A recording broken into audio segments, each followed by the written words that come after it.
मीरगंज शहर में स्ट्रॉबेरी की खेती की जा रही है जो शायद ही कहीं देखने को मिलती है। पता लगा कि स्ट्रॉबेरी है, ये हमारे यहाँ का ओरिजिन नहीं है, बाहर से आया हुआ। तो सोचे कि अपने यहाँ भी इस चीज़ को लेके चला जाए, ले आ करके इसको किया जाए।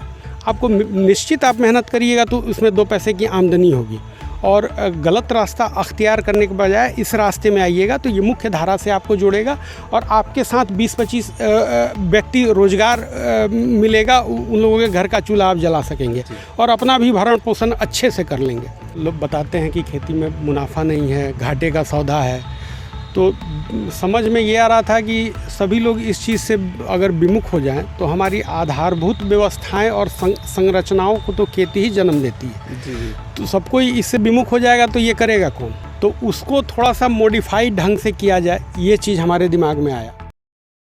नमस्कार, आप देख रहे हैं झलको गोपालगंज। मैं हूं आपके साथ अमरीश। जैसा कि आप सभी जानते हैं कि अपने गोपालगंज क्षेत्र में मुख्य रूप से धान की और गेहूं की खेती की जाती है, लेकिन अपने गोपालगंज ज़िले के मीरगंज शहर में एक ऐसे फल की खेती की जाती है जो कि बहुत कम लोग ही जानते हैं कि इस फल का कीमत क्या है और उस फल को खाया कैसे जाता है। मैं आप सभी को बता दूँ कि अपने मीरगंज शहर में स्ट्रॉबेरी की खेती की जा रही है जो शायद ही कहीं देखने को मिलती है, और ये फल काफ़ी महंगा आता है। बहुत कम लोग ही ऐसे हैं जो कि इसका उत्पादन करते हैं, इसका फसल उगाते हैं। लेकिन अभी हमारे साथ निखिल गुप्ता जी मौजूद हैं जो कि इस फल को उगाने का प्रयास किए हैं और कहीं नहीं तो कहीं इसमें काफ़ी अच्छे से सक्सेस भी हुए हैं। उनसे बात करेंगे और जानेंगे कि कब से ये फल की खेती कर रहे हैं। और आप सभी को बता दें कि यहाँ पे जो ये मेरे पीछे जितनी भी हरियाली देख रहे हैं, ये सारे के सारे जो भी पौधे हैं, सारे के सारे स्ट्रॉबेरी के पौधे हैं। बहुत बहुत स्वागत है सर आपका। जी नमस्कार जी। सर ये बताइए सबसे पहले कि आप पढ़ाई कहाँ तक किए हैं सर? पढ़ाई हमारा ग्रेजुएशन क्लियर है, बीकॉम कंप्लीट किया है हमने। सर तो देखा जाए तो आप इस लाइन से जो है कि आपका पढ़ाई मिलता जुलता नहीं है, फिर भी आप इस लाइन में कैसे आ गए सर? देखिए, खेती तो हमारी विरासत है, ये तो हम लोग को पूर्वजों से मिलता आया है और ज़मीन भी हम लोग के पास ठीक ठाक है। हम अक्सर सुना करते थे कि लोग खेती से विमुख होते जा रहे हैं जी, और लोग बताते हैं कि खेती में मुनाफा नहीं है, घाटे का सौदा है। तो समझ में ये आ रहा था कि सभी लोग इस चीज़ से अगर विमुख हो जाएं तो हमारी आधारभूत व्यवस्थाएं और संरचनाओं को तो खेती ही जन्म देती है जी। तो सब कोई इससे विमुख हो जाएगा तो ये करेगा कौन? तो उसको थोड़ा सा मॉडिफाइड ढंग से किया जाए, ये चीज़ हमारे दिमाग में आया।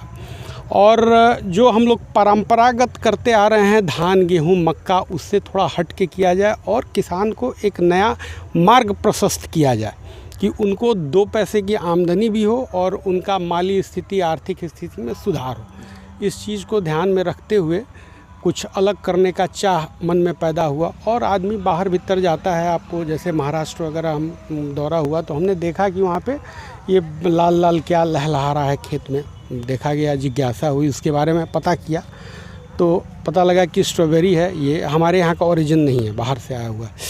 तो सोचे कि अपने यहाँ भी इस चीज़ को लेके चला जाए, ले आ करके इसको किया जाए।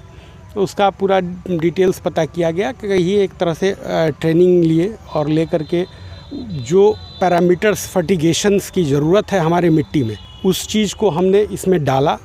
पहले तो सॉइल टेस्टिंग कराया गया और उसके बाद जो जो आपको ज़रूरत है उस हिसाब से उसको फर्टिगेशन मैनेज करके इस यहाँ पे इसका प्लांटेशन हमने किया। सर यहाँ का ये जो पौधा आप लगाए हैं, क्या ये पौधा आता है कि इसका बीज आता है? नहीं, बीज नहीं आता है। ये जैसे टिश्यू कल्चर इसका आता है और वो विदेश से आता है। हमारे यहाँ इंडिया में अभी वो टिश्यू कल्चर सक्सेस नहीं है। बड़े बड़े पॉली हाउसेज हैं आपको महाराष्ट्र में, पूना में, जो लोग वो टिश्यू कल्चर लेके आते हैं और टिश्यू कल्चर मदर प्लांट मिलता है और उससे फिर ये प्लांट्स डेवलप करके वो लोग देते हैं। तो वही चीज़ हमने प्लांट्स उन लोगों से ख़रीद करके लाया। हालांकि अब हम भी अपने यहाँ टिश्यू कल्चर मंगा करके मदर प्लांट डेवलप करना चालू कर दिए हैं। ये पहला साल हमारा टेस्टिंग का मदर प्लांट का था जो कि सक्सेस है। अभी आप जो इस तरफ जितनी भी आप ये देख रहे हैं प्लांट्स, ये सब हमारे यहाँ का तैयार किया हुआ पौधा है, मेरे फार्म का, मेरे ग्रीन हाउस का। तो बहुत ही अच्छा रहा, बहुत ही अच्छा अनुभव रहा। ये हम लोग बहुत अच्छा पौधा तैयार कर पा रहे हैं। पौधा लेने के लिए भी लोगों को पूना और महाराष्ट्र या कहीं भी इधर उधर जाने की ज़रूरत नहीं है, वो मैं यहाँ पे उपलब्ध करा दूँगा। आपको निश्चित आप मेहनत करिएगा तो उसमें 2 पैसे की आमदनी होगी, और गलत रास्ता अख्तियार करने के बजाय इस रास्ते में आइएगा तो ये मुख्य धारा से आपको जोड़ेगा और आपके साथ 20-25 व्यक्ति रोजगार मिलेगा, उन लोगों के घर का चूल्हा आप जला सकेंगे और अपना भी भरण पोषण अच्छे से कर लेंगे। बस थोड़ी सी चाह मन में डेवलप करने की ज़रूरत है। जब ये आप जो मतलब ये पौधा लगाए हैं, पहला सीज़न है या दूसरा सीज़न है सर? ये मेरा दूसरा सीज़न है। तो पहला जो सीज़न किए थे उसमें आप प्रॉफिट में थे या फिर नुकसान में थे? देखिए, नुकसान तो नहीं कहेंगे, ऐसे आप बतौर काउंटिंग कहिएगा तो नुकसान हुआ था, लेकिन उसको मैं ट्रेनिंग कॉस्ट मानता हूँ। किसी भी चीज़ को सीखने के लिए कुछ खर्च करना पड़ता है। इसके अलावा बहुत सारा हमको यहाँ पे खेत में आधारभूत संरचना डेवलप करना पड़ा, जैसे बाउंड्री हो गया, ड्रिप इरिगेशन सिस्टम जो पाइपलाइन से पानी देते हैं वो सब सिस्टम डेवलप किया गया, बोरिंग तोरिंग कराया, तो वो सब खर्चे उसमें शामिल हैं। इस वजह से मुझे नुकसान हुआ। कुछ प्लांट्स भी मेरे मरे पिछले साल, ताकि इसलिए मरे क्योंकि मुझे बहुत ज़्यादा आइडिया नहीं था, वो मैं सीख रहा था, तो इस वजह से पिछला साल कुछ वो हुआ। लेकिन इस बार लग रहा है कि नुकसान नहीं होगा, कुछ हम प्रॉफिट कर लेंगे। एक चीज़ जानना चाहेंगे, सारे पौधों के नीचे देखा जाए तो प्लास्टिक लगाया गया है, इसको किस नाम से जाना जाता है और इसका यूज़ इसमें क्यों किया जाता है सर? देखिए, आप पौधे के नीचे देखेंगे तो एक प्लास्टिक है, इसको मल्चिंग पेपर कहते हैं, और मल्चिंग पेपर के नीचे देखेंगे तो पाइप है जिसको ड्रिप इरिगेशन सिस्टम कहते हैं।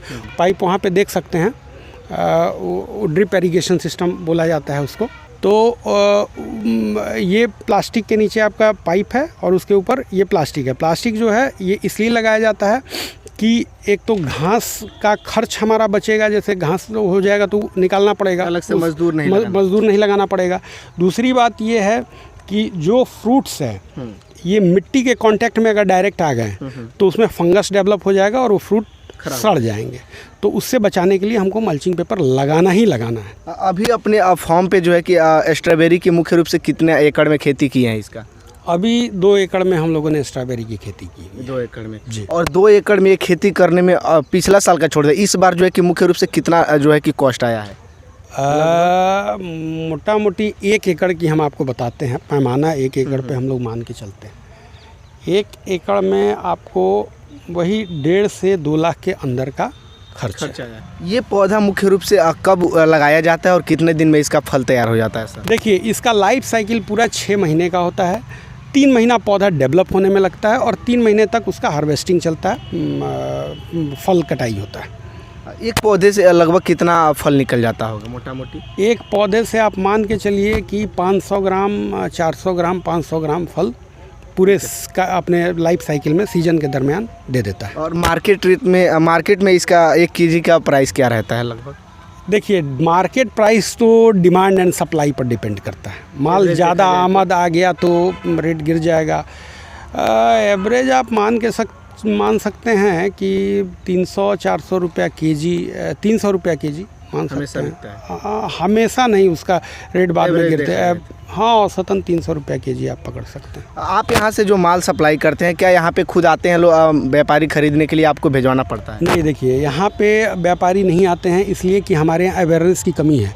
ये बहुत ही हाईली न्यूट्रिशियस फ्रूट होता है। इसमें दुनिया में सबसे ज़्यादा आंवला के बाद विटामिन सी पाई जाती है। इसके अलावा भी बहुत सारा एंटीऑक्सीडेंट्स और कैंसर में बहुत लाभकारी है, लेकिन अभी हमारे यहाँ ये अवेयरनेस नहीं है, लोग उतना जानते नहीं है, इसलिए हमारे यहाँ इस फल का खपत बहुत कम है।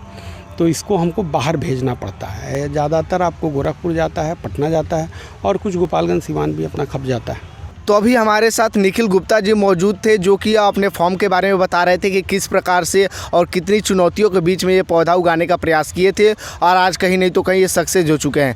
आप सभी को हम दिखाना चाहते हैं कि ये स्ट्रॉबेरी का फल कैसा होता है। आप हमारे नीचे देख सकते होंगे, ये छोटा सा फल है और बिल्कुल लाल कलर का होता है और लगभग इतना ही साइज़ का, थोड़ा सा और बढ़ेगा और लगभग इतना ही साइज़ का होगा। और देख सकते होंगे कितना प्यारा लग रहा है और पूरी तरह से ये लाल जो है कि फल तैयार होता है। और आप देख सकते हैं ये छोटा छोटा है, अब इसका फल तैयार हुआ है, अभी कंप्लीट नहीं हुआ है, अभी हरा है और ये जब बड़ा होगा तो पूरी अच्छी तरह से इसको मार्केट में सेल किया जाएगा। तो कहीं नहीं तो कहीं गोपालगंज ज़िला में इस प्रकार की खेती युवाओं को काफ़ी ज़्यादा सीख दे सकती है, काफ़ी ज़्यादा रोज़गार का मौका दे सकती है। वो लोग भी थोड़ा बहुत पैसा इन्वेस्ट करके, जिनके घर खेती का मौका है, जिनके घर मम्मी पापा खेती बचा के रखे हैं, वो थोड़ा बहुत जो है कि सरकार से लोन वगैरह लेकर के, कृषि विभाग से लोन लेकर के, इसी ज़रूरी नहीं कि इसी खेती को करना है, बहुत सारी ऐसी खेती है जिसमें अच्छा खासा प्रॉफिट हो सकता है, उसको करके आप अच्छा खासा मुनाफा कमा सकते हैं। तो आप लोग इस वीडियो को ज़्यादा से ज़्यादा शेयर करिए ताकि तमाम युवाओं के पास वीडियो को पहुँचाया जा सके।